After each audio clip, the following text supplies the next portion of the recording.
রাসূল সাল্লাল্লাহু আলাইহি ওয়াসাল্লাম বলেন, কিয়ামতের দিন আমার উম্মতের এক বান্দাকে হাজির করা হবে যার গুনাহের 99টি ফাইল হবে।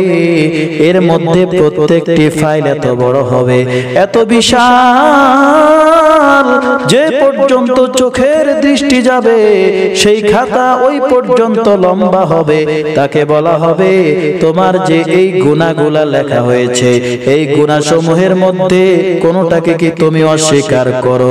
তখন সে বলবে, হে আমার পরওয়ারদিগার, হে আমার মালিক, আমি অস্বীকার করি না, আমি এই গুনাহগুলো করেছি।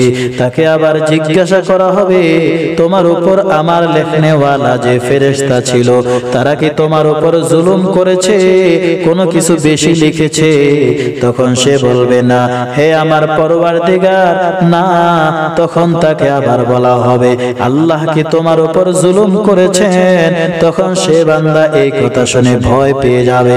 তখন সে বলবে, হে রব্বুল আলামিন, না, আপনি আমার উপর জুলুম করেন নাই, বরং আমি নিজেই আমার পায়ে কুড়াল মেরেছি।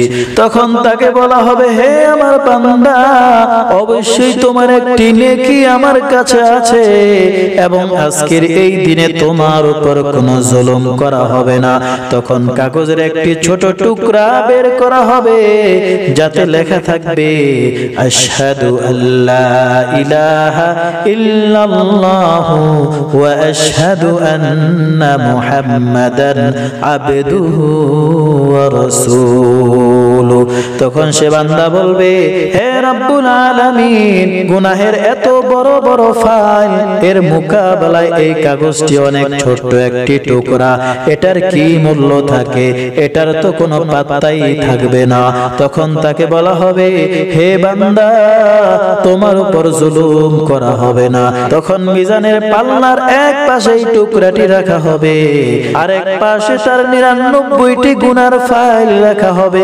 অতঃপর কাগজের এই টুকরাটি ভারী হয়ে যাবে এবং গুনাহ হালকা হয়ে যাবে। তাকে বলা হবে, বান্দা, তোমার উপর জুলুম করা হবে না, কাগজের টুকরাটি এজন্য ভারী হয়ে যাবে, কেননা আল্লাহ তাআলার নামের চেয়ে কোনো জিনিস ভারী হতে পারে না।